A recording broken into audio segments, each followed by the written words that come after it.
Good evening, students. Today we are going discussion on our new subject pharmacology. ये pharmacology subject है, ये आपके diploma के लिए और बैचलर्स के लिए, दोनों के लिए बहुत ही इम्पोर्टेंट सब्जेक्ट है।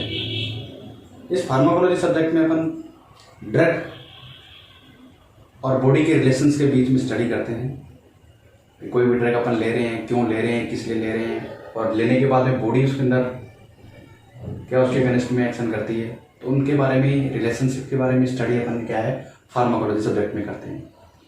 तो फार्माकोलॉजी सब्जेक्ट में अपन स्टार्टिंग से, इनिशियल से चलते हैं और बेसिक के साथ इसको अपन क्लियर करने की कोशिश करेंगे।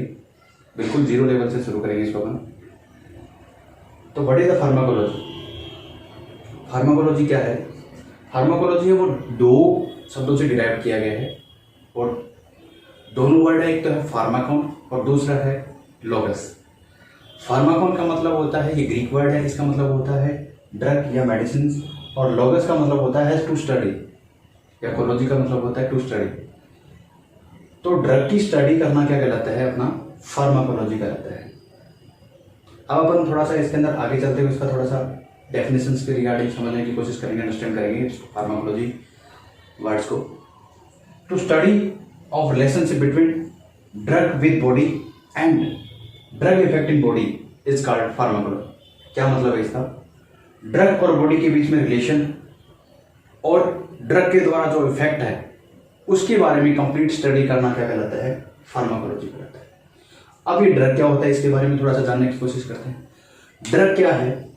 ड्रग किसी भी मेडिसिन का क्या होता है? एक मेन एक्टिव फार्मास्यूटिकल इंग्रेडिएंट होता है या मेन एक्टिव सोर्स होता है जो क्या करता है, किसी भी डिजीज को ट्रीट करने के लिए रिस्पॉन्सिबल होता है। अब ये मेडिसिन क्या है? ड्रग के अंदर क्या है? एक्सिपिएंट मिला रहे हैं अपन।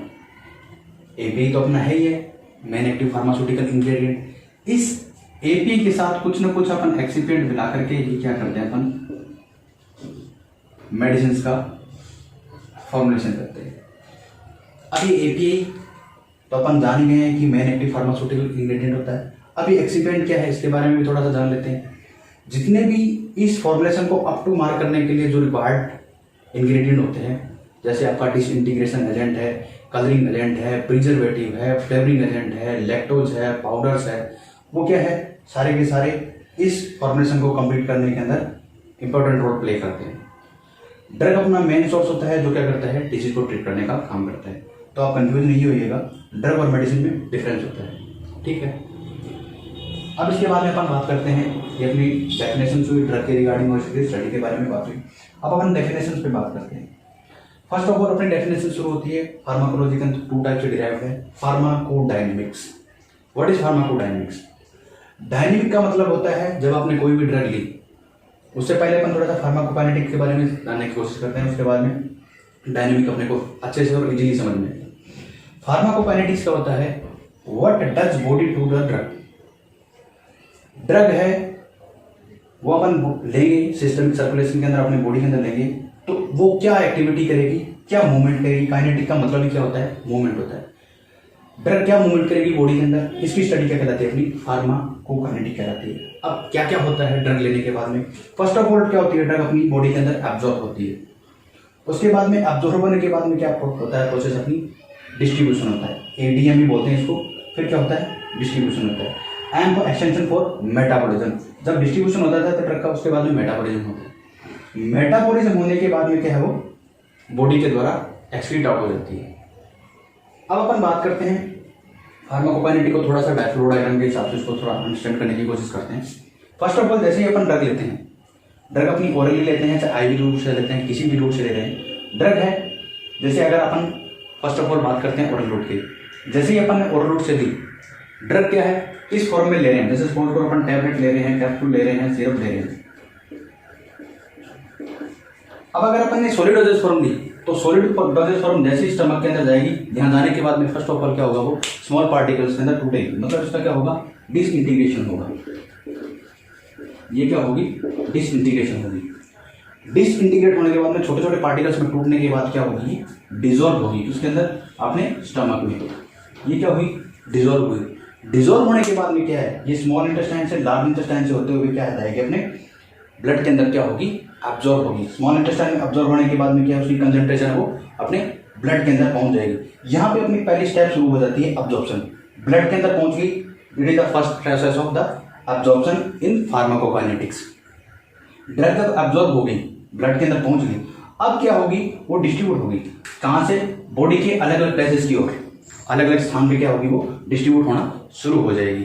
अलग अलग इसके रिसेप्टर है, मतलब वो उनके साथ पहले क्या होगी, ब्लड है वो प्रोटीन के साथ बाइंड होगी, बाइंड होने के बाद में क्या है, वो अलग अलग स्थानों पे अपनी क्या है, डिस्ट्रीब्यूशन होना शुरू हो जाएगी। और जिस रिसेप्टर पे होगी वो अपने रिसेप्टर को ऑक्यूपाई कर लेगी, और जिस प्लेस पे अपने को चाहिए वहां पे जाकर के अपना ये एक्शन शो करेगी। ये हुई अपनी डिस्ट्रीब्यूशन की बात। अब अपना थर्ड पॉइंट शुरू होता है मेटाबॉलिज्म। मोस्टली ड्रग का मेटाबॉलिज्म क्या होता है, लीवर से ही होता है। अगर अपने को पता है कि कौन सी किस प्लेस पे हो रहा है, किडनी पे हो रहा है या लंग्स पे हो रहा है, कौन से ऑर्गन पे होता है, तो वो ठीक है, अच्छी बात है। लेकिन अगर एक नहीं पता है अपन, तो क्या यही मानते हैं कि मोस्टली ड्रग का एब्जॉर्प्शन मेटाबॉलिज्म है वो लीवर पे ही होता है। अब जब आपने लीवर पे इसका मेटाबॉलिज्म कर लिया, मतलब एक्टिव फॉर्म से इनएक्टिव फॉर्म में और अनआयनाइज से आयनाइज में, आयनाइज से अनआयनाइज में, मतलब इसका क्या होता है, यहाँ पे बायो ट्रांसफॉर्मेशन की प्रोसेस होती है।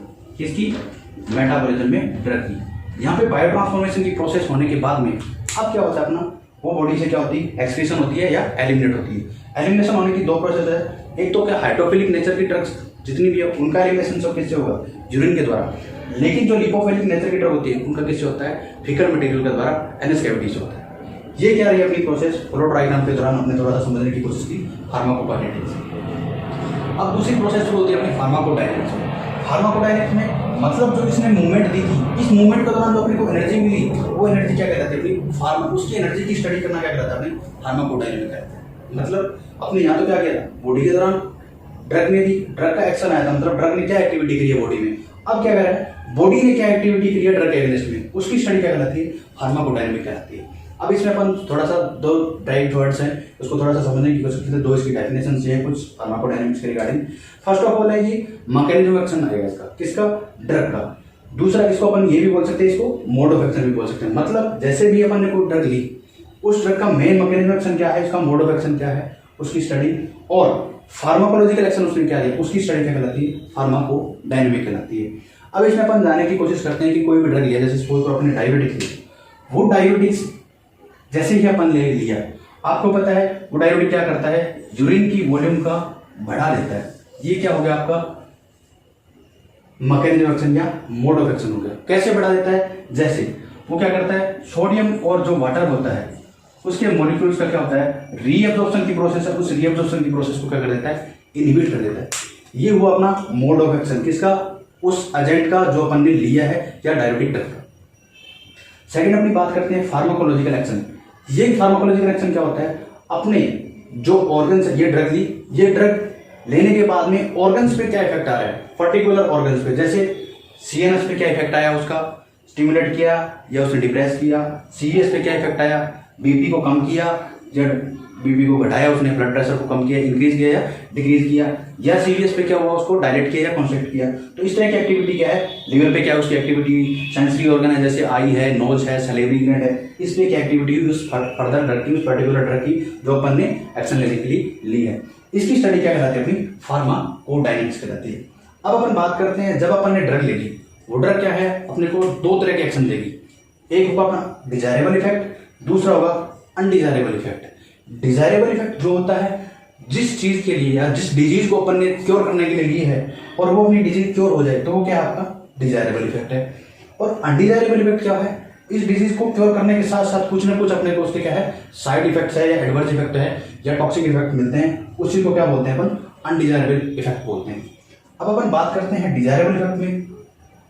डिजायरेबल इफेक्ट में क्या होता है, आपने क्या है, फर्स्ट ऑफ ऑल क्या है, डायग्नोसिस आती है प्रोसेस। डायग्नोसिस में क्या है, कोई भी डिजीज है उसका कंफर्मेशन होना अपने को, भाई ये डिजीज आपको है, वो क्या कहलाता है, आपका डायग्नोसिस कहलाता है। अब आपके दिमाग में कहीं ना कहीं क्वेश्चन आ रहा होगा, ये डिजायरेबल इफेक्ट है तो सर ये मेडिसिन कैसे हुई डायग्नोसिस। बिल्कुल, डायग्नोसिस है वो अपन मशीनरी प्रोसेस के दौरान ही करते हैं, ठीक है।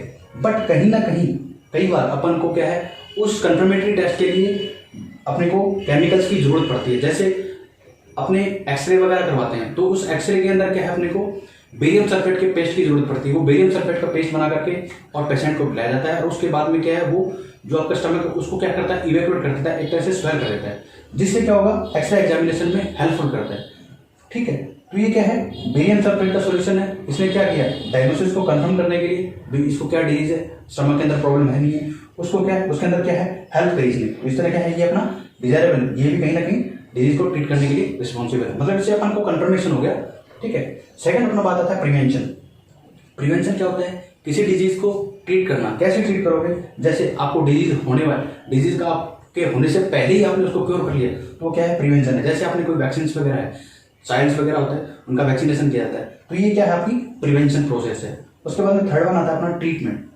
ट्रीटमेंट में क्या रहता है, आप किसी भी डॉक्टर के पास जाते हो, आपको कंफर्मेशन, डॉक्टर ने कंफर्मेटरी टेस्ट कर लिया, कंफर्म हो गया डॉक्टर कि आपको ये डिजीज है, आपको एनाल फीवर है या कुछ और है, या आपका पेन वेन हो रहा है, एनालिसिक एक्टिविटी देनी है आपको, या आपको कौन सी ड्रग प्रेस्क्राइब करनी है, एनालिसिक ड्रग प्रेस्क्राइब करनी है, एंटीपायरेटिक करनी है, एंटीबायोटिक्स करनी है, कंफर्म हो गया। वो ड्रग लेने के बाद में आपको क्या है, डिजीज से ट्रीट करता है, वो क्या है, आपका ट्रीटमेंट है। It is the desirable effect. अब बात करते हैं अपने अनडिजायरेबल इफेक्ट के बारे में।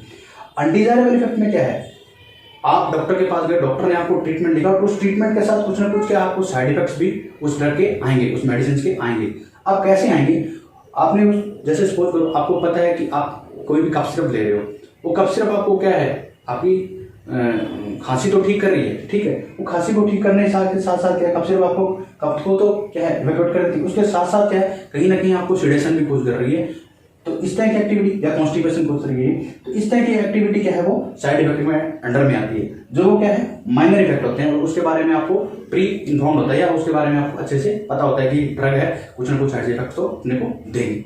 सेकंड बात आती है अपनी एडवर्स इफेक्ट। एडवर्स इफेक्ट में क्या रहता है, जैसे ही आपने कोई ड्रग ली, वो ड्रग क्या है, या तो किसी कॉम्बिनेशन में ड्रग के साथ लिया तो उस वजह से कुछ उसका इफेक्ट आ गया, या आपका कोई फूड मटेरियल था या कोई किसी फूड के साथ उसने कोरिलेशन करके क्या किया, कुछ एडवर्स इफेक्ट दिया, और जिसकी वजह से क्या हुआ, उसको ह्यूमन बीइंग के अंदर क्या है, एलर्जी कोज हुई, रैशेस वगैरह हो गए, इस तरह की क्या होगी एक्टिविटी, तो वो क्या कहलाती है, एडवर्स इफेक्ट में आती है। थर्ड वन आता है अपना टॉक्सिक इफेक्ट। आपने कोई मेडिसिन ली और वो मेडिसिन ने क्या किया, उस ऑर्गन को ही डैमेज कर दिया, तो इस तरह का इफेक्ट क्या कहलाता है, अपना टॉक्सिक इफेक्ट कहलाता है। इस फर्दर डिजायरेबल और अनडिजायरेबल इफेक्ट में अपन बात करते हुए दो चीजों को काफी बार अपन ने रिलेशन किया, जैसे जाना है डिसऑर्डर एंड डिजीज। डिसऑर्डर क्या होता है, डिजीज क्या होती है। डिजीज कोई बाहरी माइक्रो ऑर्गेनिज्म, इन्वायरमेंट से कोई बाहरी एक्सटर्नल माइक्रो ऑर्गेनिज्म जब बॉडी के अंदर एंटर कर जाए और उसकी वजह से कोई ना कोई क्या है डेफिशिएंसी को, वो क्या कहलाती है, अपने डिजीज कहलाती है। दूसरा वर्ड अपना डिसऑर्डर। डिसऑर्डर के अंदर क्या है, कोई अपना ऑर्गन है, वो क्या है, एबनॉर्मलिटी शो करने लगे, मतलब वो एबनॉर्मल हो जाए, वो क्या है, अपनी मूवमेंट वगैरह न दे, तो इस तरह की एक्टिविटी क्या कहलाती है, अपनी डिसऑर्डर कहलाती है। कंफ्यूज नहीं होना, डिजीज कोई बाहरी माइक्रो ऑर्गेनिज्म क्या करे, उसके अंदर डेफिशिएंसी को क्या कहलाता है, डिजीज। और अपना कोई फिजिकल ऑर्गन है, वो उसमें क्या है, एबनॉर्मलिटी आ जाए, वो क्या कहलाता है, अपना डिसऑर्डर कहलाता है। तो इस तरह से क्या है, अपन पूरा फार्माकोलॉजी के बारे में थोड़ा सा एक बेसिक इंट्रोडक्शन के बारे में जाना। अगर अगली वीडियो में अपन फार्माकोडायनेमिक्स और फार्माकोकाइनेटिक्स को फर्दर कंटिन्यू करते हुए इसके बारे में स्टडी करेंगे। ये वीडियो कैसा लग रहा है, इसमें कोई इंप्रूवमेंट की क्या जरूरत है, तो प्लीज़ बताइएगा, कमेंट कीजिए, लाइक कीजिए, शेयर कीजिए, सब्सक्राइब कीजिए। आगे के लिए, तब तक के लिए थैंक यू।